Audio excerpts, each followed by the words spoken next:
Dragon अपनी मरने की घड़ियों में सोचता है कि उसने ऐसा कुछ नहीं किया जिससे इंसान उसे मारने पर उतर आए। वो याद करता है कि उसने कई बार इंसानों के साथ भी लड़ाई लड़ी है और उसे शक है कि कोई और वजह है जो इंसानों को ऐसा करने के लिए मजबूर कर रही है। लेकिन बहाने बनाने के बजाय वो अपनी किस्मत को स्वीकार करता है और सोचता है कि शायद उसने बहुत लंबी जिंदगी जी ली है। उसे पता है कि एक दिव्य ड्रैगन के लिए जो देवताओं के समय से जीवित है, ये अंत उतना शानदार नहीं है। लेकिन वो इसे श्रग करता है और सोचता है कि ड्रैगन के लिए मरने का इससे बुरा तरीका भी हो सकता है।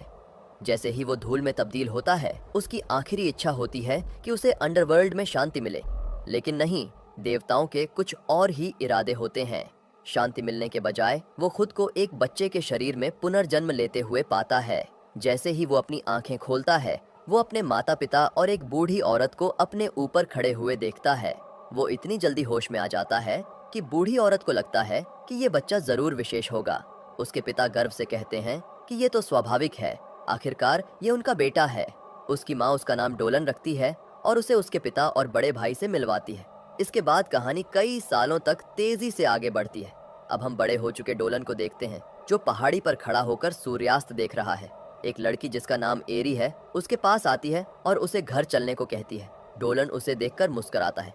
वो उससे पूछती है कि उसके दिमाग में क्या चल रहा है, लेकिन वो बात को टालकर कहता है कि कुछ नहीं। दोनों गांव की ओर वापस चल पड़ते हैं और हमें पता चलता है कि डोलन अब वीरन नाम के गांव में रहता है, जो आर्करेस्ट नाम के साम्राज्य के उत्तरी सीमा के पास बसा हुआ है। अगले दिन डोलन अपनी रोजमर्रा की जिंदगी जीते हुए उठता है। हमें ये पता चलता है कि इस गांव में कृषि ही जीविका का एकमात्र साधन है और डोलन हर दिन खेतों में कड़ी मेहनत करता है ताकि अपना पेट पाल सके। नाश्ते के बाद वो गांव की ओर जाता है और बताता है कि यहाँ जब कोई 15 साल का हो जाता है तो उसे वयस्क माना जाता है और उसे अपने बल पर जीना होता है।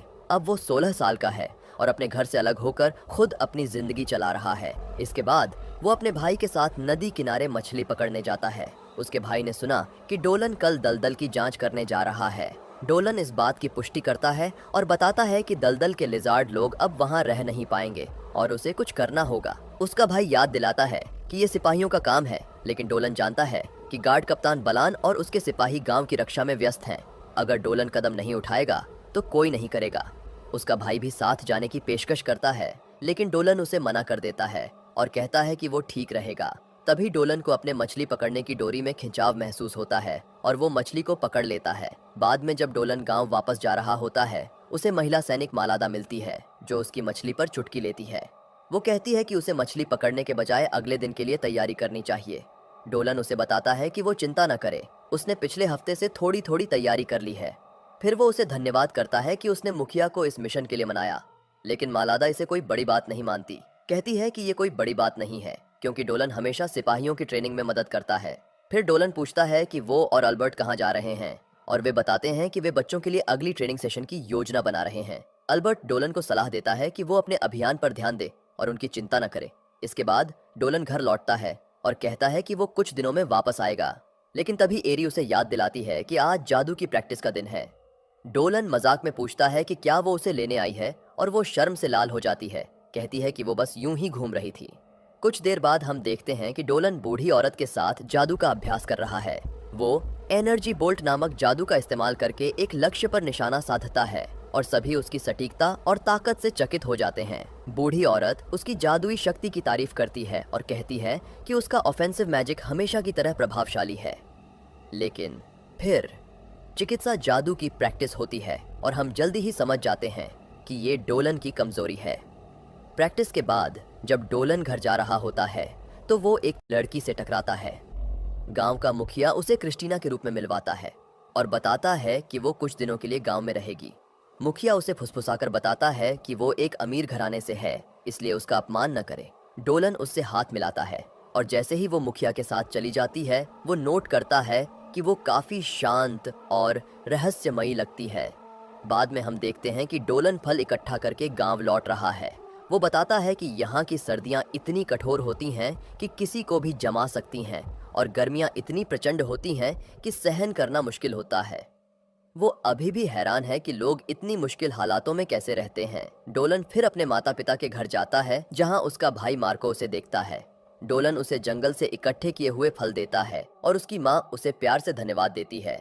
परिवार बैठकर माँ के बनाए खाने का आनंद लेता है और डोलन कहते हैं कि माँ के हाथों का खाना हमेशा सबसे अच्छा होता है।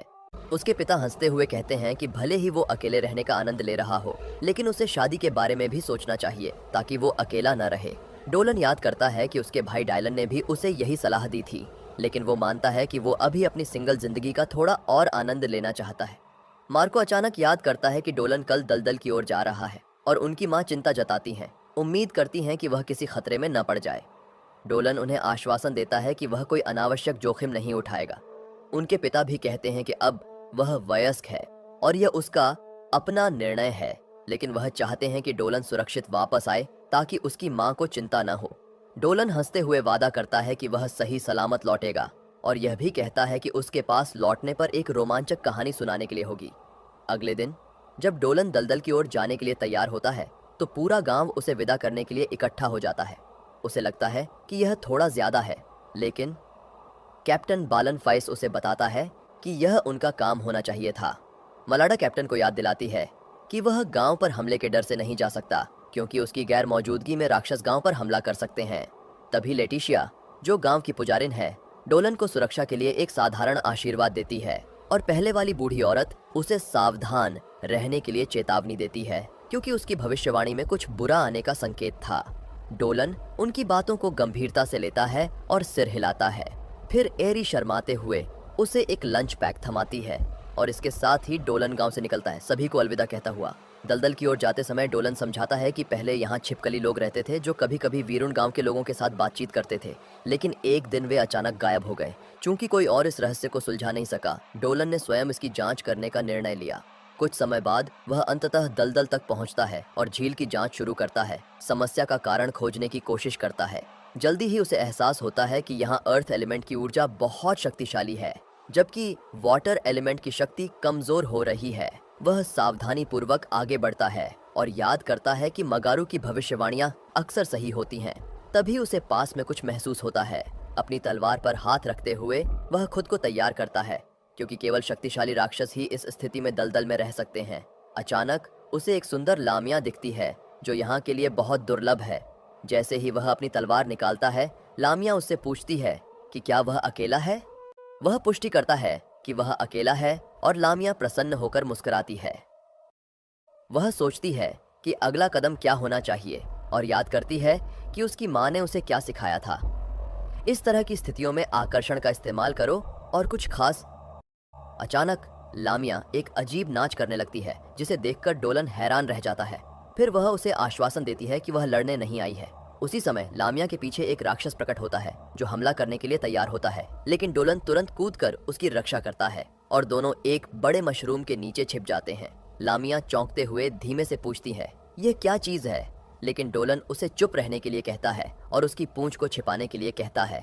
राक्षस उनके आसपास मंडराता है, लेकिन अंततः बिना उन्हें देखे चला जाता है। राक्षस के चले जाने के बाद डोलन कहता है कि अब सुरक्षित है। लामिया अब भी जिज्ञासु फिर से पूछती है, वह क्या था? डोलन बताता है कि वह एक पागल अर्थ टाइप राक्षस था और समझाता है कि कभी छिपकली लोग यहाँ रहते थे, लेकिन वे इस राक्षस की वजह से गायब हो गए। वह एक हालिया भूकंप के बारे में सुनता है और समझता है कि शायद वही इस राक्षस के पागलपन का कारण था। वह निराशा से कहता है कि इसे सामान्य करना असंभव है और खुद को डोलन के रूप में परिचित कराता है। लामिया भी अपना परिचय सेलिना के रूप में देती है। फिर डोलन पूछता है कि क्या वह जादू का इस्तेमाल कर सकती है, और जब वह पुष्टि करती है तो वह सुझाव देता है कि वे मिलकर उस पागल राक्षस से लड़ सकते हैं। वह बताता है कि एक पृथ्वी राक्षस होने के नाते उसकी जादुई हमले शायद बेअसर न हो। हालांकि सेलिना यह प्रकट करती है कि उसके पास एक अनोखा नस्लीय जादू है जो शायद काम कर जाए। डोलन फिर सुझाव देता है कि वह आगे की पंक्ति में लड़ेगा, जबकि सेलिना उसे पीछे से समर्थन देगी। सेलिना घबराते हुए सहमत हो जाती है और मजाक में कहती है, हम इस लड़ाई में साथ हैं जब तक कि मौत हमें अलग न कर दे। डोलन हंसते हुए जवाब देता है, यह तो लोग शादी के समय कहते हैं। सेलिना शर्मिंदा हो जाती है और हकलाते हुए अपने शब्दों को सुधारने की कोशिश करती है। फिर दोनों राक्षस का इंतजार करते हुए छिप जाते हैं। सेलिना, जिसने अभी अभी एक इंसान से मुलाकात की है, थोड़ी अनिश्चित महसूस करती है कि क्या वह डोलन पर भरोसा कर सकती है। लेकिन जब डोलन इशारा करता है तो दोनों एक साथ राक्षस पर हमला करते हैं। राक्षस हमला करता है और डोलन उसे रोकता है, सेलिना को बचाते हुए। सेलिना अपना नस्लीय जादू पढ़ना शुरू करती है और एक विशाल सांप प्रकट होता है जो राक्षस को जकड़ लेता है। उसे काबू में करने का मौका पाकर डोलन आगे बढ़ता है, लेकिन सेलिना ज्यादा देर तक राक्षस को काबू में नहीं रख पाती और वह छूट जाता है। सौभाग्य से डोलन पहले ही राक्षस के करीब होता है। वह राक्षस के हमले को चकमा देता है, उस पर कूदता है और अपनी तलवार से ड्रैकोनिक जादू प्रवाहित करता है, जिससे वह राक्षस को आधे में काट देता है। इस हमले से एक छोटा कीचड़ का तूफान उत्पन्न होता है, जिससे सेलिना पूरी तरह कीचड़ में लिपट जाती है। डोलन सांस लेते हुए पूछता है कि क्या वह ठीक है। कीचड़ में सनी हुई सेलिना कहती है कि वह ठीक है। फिर डोलन उसे धन्यवाद देता है और कहता है कि उन्हें उसे साफ करना चाहिए, क्योंकि शायद उसे ठंड लग रही होगी। डोलन पृथ्वी तत्व राक्षस के गिराए हुए क्रिस्टल इकट्ठा करता है और सीन कटकर उन्हें एक टूटे हुए झोपड़े में शरण लेते हुए दिखाता है। डोलन उनके भोजन की तैयारी करता है और सेलिना इस बात पर हंसते हुए आश्चर्य करती है कि वह उसके आसपास कितना निश्चिंत है। वह उसे छेड़ती है और डोलन उसे समझाता है कि वह उन लामिया जैसी नहीं है जिन्हें उसने पहले देखा है। वे लामिया इंसानों से ज्यादा सावधान और काफी आक्रामक होती हैं। फिर वह उत्सुकता से पूछता है कि वह यहाँ क्या कर रही है, क्योंकि इस क्षेत्र के आसपास कोई लामिया गांव नहीं है। सेलिना समझाती है कि लामिया 17 साल की उम्र में अपने लिए पति ढूंढने की यात्रा शुरू करती हैं और वह अब उसी सफर पर है। डोलन सिर हिलाकर कहता है कि यह काफी दिलचस्प है। सेलिना एक मजेदार जानकारी साझा करती है कि लामिया केवल एक महिला जाति है। वे केवल लड़कियों को जन्म देती हैं और अगर कभी बेटा होता है तो वह हमेशा अपने पिता की जाति का होता है। फिर वह बताती है कि लामिया एक श्राप के कारण अस्तित्व में आई हैं, जो बहुत समय पहले एक मानव महिला पर लगाया गया था और वह श्राप पीढ़ियों से चला आ रहा है। इस श्राप की वजह से वे आधी सांप हैं और उनके शरीर से निकलने वाले तरल जहरीले होते हैं।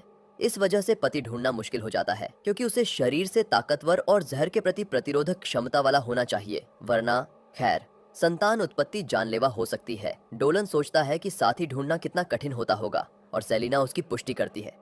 वह बताती है कि उसकी माँ को अपने सफर के दौरान उसके पिता मिले थे और उसके पिता भी डोलन की तरह इंसान थे।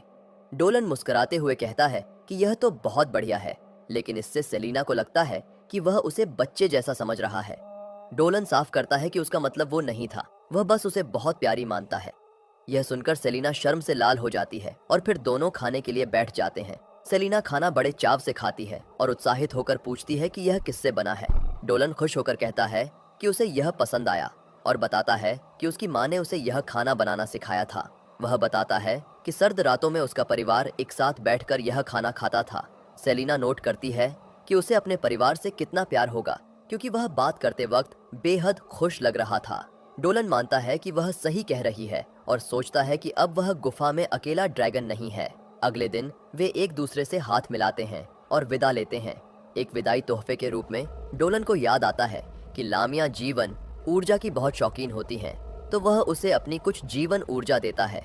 लेकिन गलती से इससे सेलिना बेहोश हो जाती है तो डोलन चिंतित हो जाता है और जल्दी से पूछता है कि क्या वह ठीक है। उसे एहसास होता है कि ड्रैगन की जीवन ऊर्जा उसके लिए कुछ ज्यादा हो गई होगी, लेकिन सेलिना उसे भरोसा दिलाती है कि वह ठीक हो जाएगी। इसके बाद डोलन कहता है कि अब वह वापस अपने गांव जा रहा है और सेलिना बताती है कि वह अपनी यात्रा जारी रखेगी। डोलन उसे आमंत्रित करता है कि जब उसे कोई मिल जाए तो वह उसके गांव आकर उससे मिले और वह अपने परिवार से उसे मिलवाना चाहता है। सेलिना सहमत होकर मुस्कुराती है और फिर दोनों एक दूसरे से विदा लेते हैं। Thank for watching.